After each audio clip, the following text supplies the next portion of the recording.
Hi there, Scrivo here, as you can see, back for yet another series. This one is called Here We Go. So this is going to feature and focus mostly on orcs, mostly in 40k. It'll kind of deviate a little bit, so like for example this one, we'll touch a little bit on Kill Team as well. Obviously it's 40k related, so I don't feel like it's too far away. So, in this episode we're going to cover my orc origin story, so how I got fixated with Greenskinz, and then moving on to the orc commandos in Kill Team. Touching on how they play, and then how I got on with them at the Kill Team Leicester RTT. Right, let's get rocking, boys. Right, so my orc origin story. So, scroll back in time. You kind of roll back to a very different time, 1994. The Spice Girls were topping the charts. Blood Bowl 3rd edition had just landed.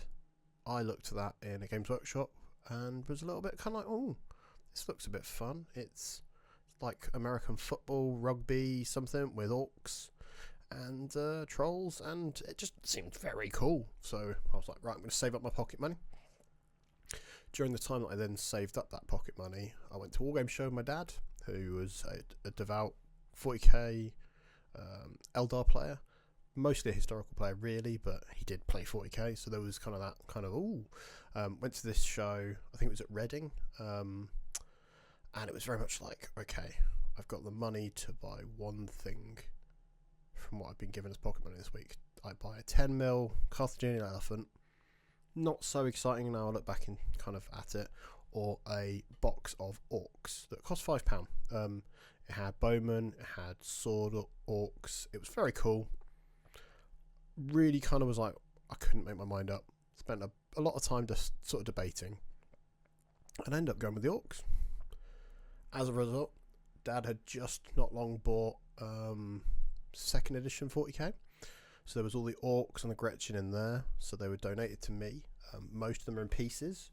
I've kept a few of them, strangely enough, so check out this bad boy. So I'm going to be winning a golden demon one day with this sort of painting. Look at it. So Zenithal shaded underneath. If you look, there's like all that black under the skin. That's totally not stuff I've just missed. The eye is part of the helmet. Pretty banging. Yeah. And then the axe, I actually went and touched up. So in later life, I must have been about 13. I decided I was going to start painting the wood, and it's just very burnt out, sort of cool looking wood. So in reality, I think originally they were all just painted bone because I only had about 5 colours. So I then kept going. It was very exciting. I got to about 1997, and there was this big release, this game called Gorka Morka, and I was like, "Oh, it's all about orcs. I'm in." So got the. I think I got the box for Christmas that year. Played a lot of games, built my own little gangs, my war bands, my little mobs. Collected a lot of teeth. Quite often I ended up playing against myself. My friend Dan also got it, so we both were playing it quite a lot. And there was this sudden change to how orcs looked. So after the Gorka Morka initial starter box had these really kind of scrawny looking orcs that looked a little bit out of place, they had the legendary sculptor Brian Nelson. He did a lot of work on the range. It started off in Gorka Morka, and it turns out it did spiral on. So when 3rd edition dropped 98-99, when the orcs finally got their kind of chance to shine, a lot of his sculpts carried over. So for a long time, everyone was kind of like, you'd look in White Dwarf and there'd be like Adrian Wood would be there'd be examples of his conversions using Gorka Morka orcs, things like the squid catapult to make a dreadnought. It was all really cool.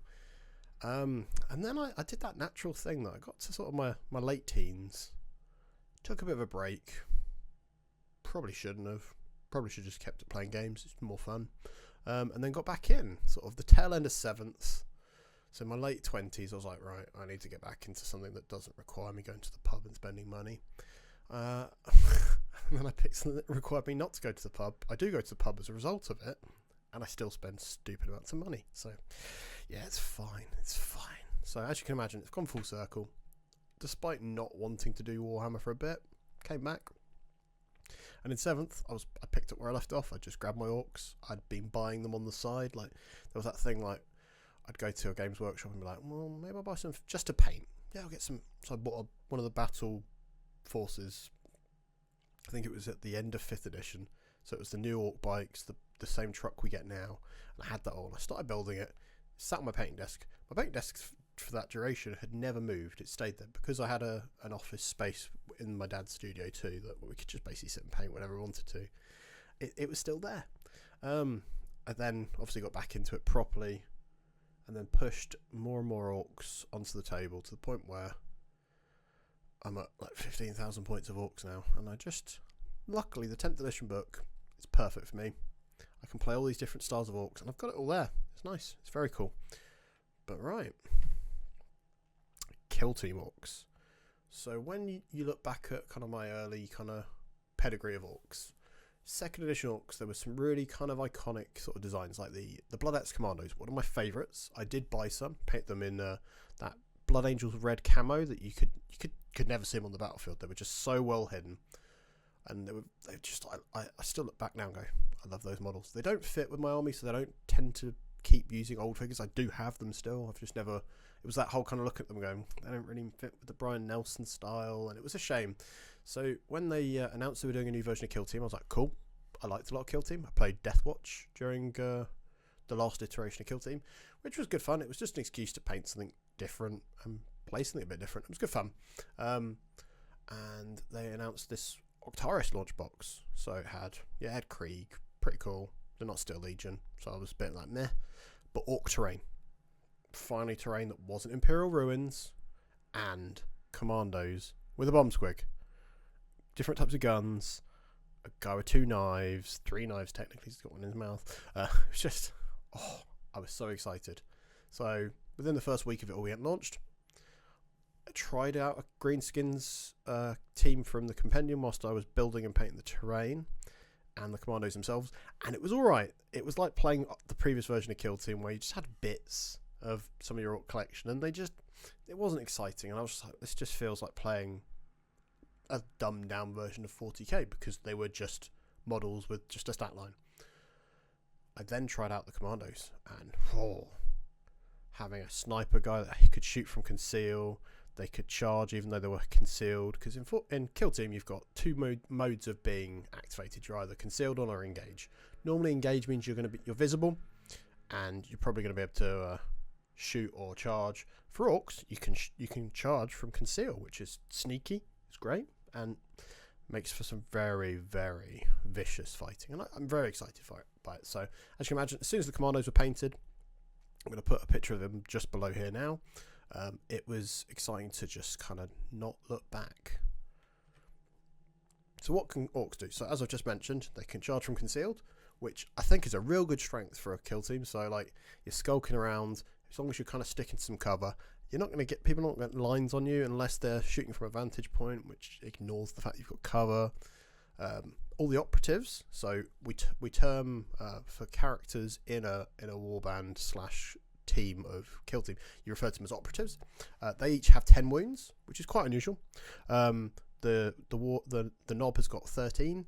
A lot of the time 7 or 8 is about what you've got, and then when you look at that and compare to the orcs default weapon, the choppers are 4 damage or 5 on a crit. So if you roll a 6, you get a crit. So on average, if a couple of chopper hits get through to your average Pathfinder, Guardsman, you name it, most things die to an orc like that. It's pretty good. What surprised me was the shooting for orcs is pretty good. So they've got a rocket launcher guy, so Rocket Boy. You've got Dacker Boy, who can do a Dacker Dash, which is a really cool ability where he can do a dash, which is moving a couple of inches, either before or after he shoots his gun. His gun specifically, if he's within triangle range, which is 6 inches, not triangle, pentagon range, he can reroll to hit.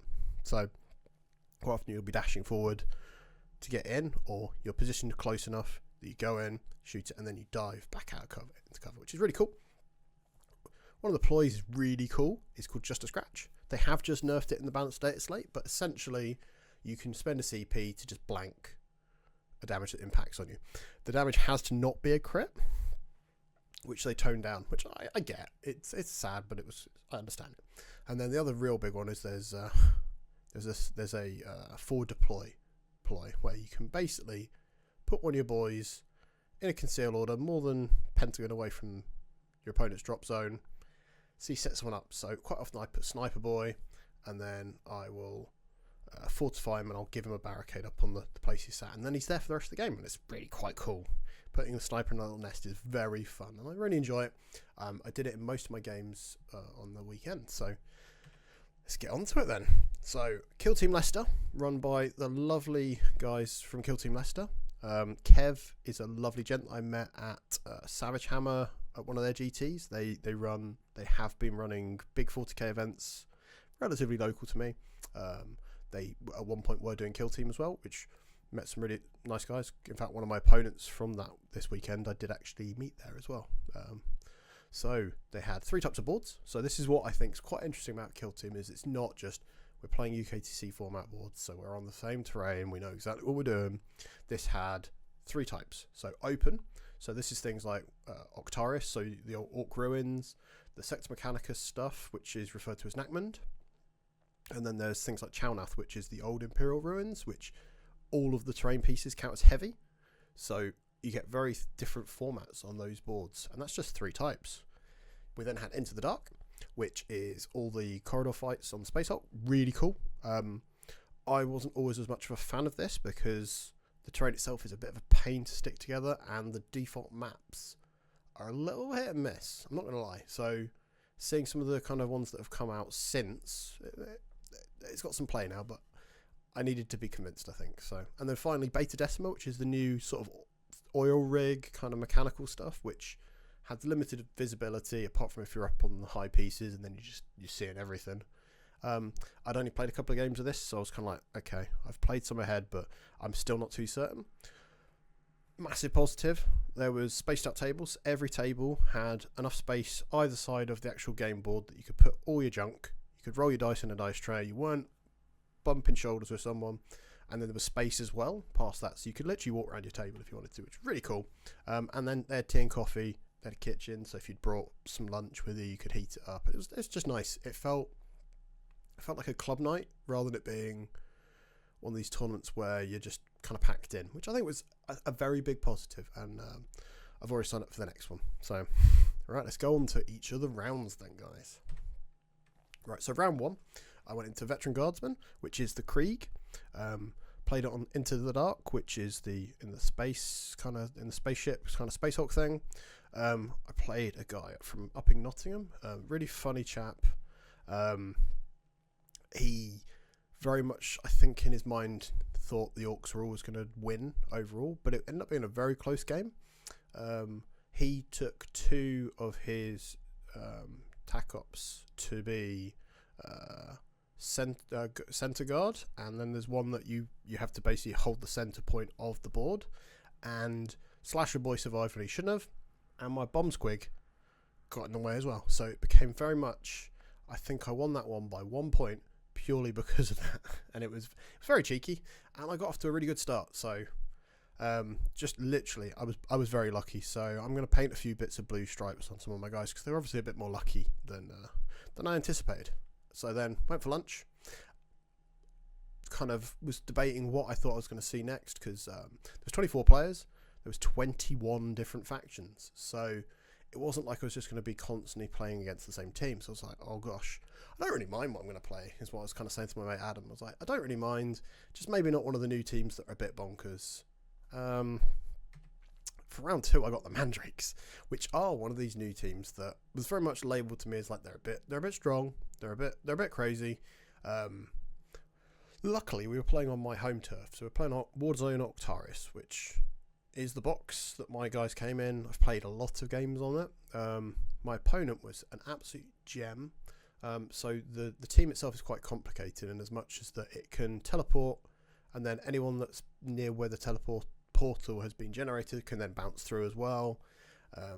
His leader's got an ability where he can roll and stop me activating characters. So I was having it where my operatives were sat there trying to like operate in a specific order to unpack from being hidden, and I couldn't move specific ones because it was like, no, I've rolled, you can't. And it got to the point where I couldn't actually do anything more, and it was like, right, just going to wait till he stops being able to roll it. And it was quite nasty. Charged a few of my guys into Mandrakes, and I was like, yep. Knowing what they're like in 40k, I was like, got to respect them a little bit. So charged in, and they lethal, so they do crits on 5s, and that really surprised how much I didn't survive against it with one of my guys. So at that point I went, right, I'm gonna have to pivot onto, which I think's probably what won me the game, was I started just shooting stuff. So I was just running around guns blazing. In this game I also had put Sniper Boy up high, so he couldn't get to me, couldn't actually charge where I'd positioned him because he was on the oil sump, which was brilliant. And it was just basically just playing in a non-orky way. So I did the commando thing. I played skulking around, sneaky gits, and it was good fun. I came out of it going, my brain hurts. I was like, okay, what do I want to play on next? I'd like to probably play on Beta Decima because then I've played on all 3 types. Me and my opponent did get paired up onto it. Unfortunately, his first 2 games had been on it. So Kev, the TO, had basically said, if you play 2 of your games on one type of terrain, if you get posted on it again for the 3rd one, we'll swap you out, which I think was nice because it stops you being stuck on one type of board, especially if it's not your favourite. But it then gave everyone a bit of variety, which ended up quite well. And then I went into the Corsairs. So this is the Eldar pirates, not the Drakari pirates, but sort of. They're a team I've played myself. I've played a couple of games with them. I found them a bit flimsy. They're enjoyable. I played on Warzone Nakmund, which is the Sector Mechanica stuff. So there's the smoke pipes, which gives, despite looking like a very open board, you get these big smoke kind of pipes, and round them, if you're standing wholly in the kind of the aura of it, you can't be seen, which really helps when if you're concealed and you're hiding in there. As an orc, I'm sitting there going, this is gonna be fine. When rushing through kind of the setup, my opponent kind of said, oh, I've got this grenade, it's going to really hurt you. And I kind of just went, yeah, cool. And then I went, oh, I've put Sniper Boy up high, he's probably going to throw a grenade at him. Not appreciating that the Shade Runner, I think it is, the guy with knives, could literally run from his side of the board with tac ops, with some sort of strats to get all the way to my deployment zone. Luckily, the way I deployed them, I think he threw it at Slasher Boy, which hit 3 other guys. It only managed to wound Slasher Boy for 3 wounds and the Bomb Squig for 2. So in theory, I thought I was losing 3 or 4 guys. Instead, I took 5 wounds. At that point, that guy was just, the Shade Runner, was literally standing there going, well, I'm dead now. And knowing he'd activate, I just started unpacking my guys. It was a mission where you had to kind of do an action on points to claim VP for it.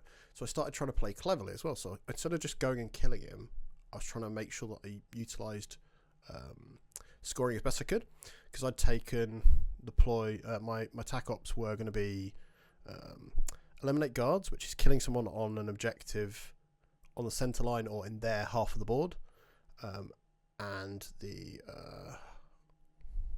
assassination one that my Sniper Boy was just basically trying to kill stuff, but he kept hiding, so I really struggled. And then later in the game, because I'd been eliminating everyone so quickly, eliminate guards didn't score me anything for the last turning point, which was a shame. So I still got the win.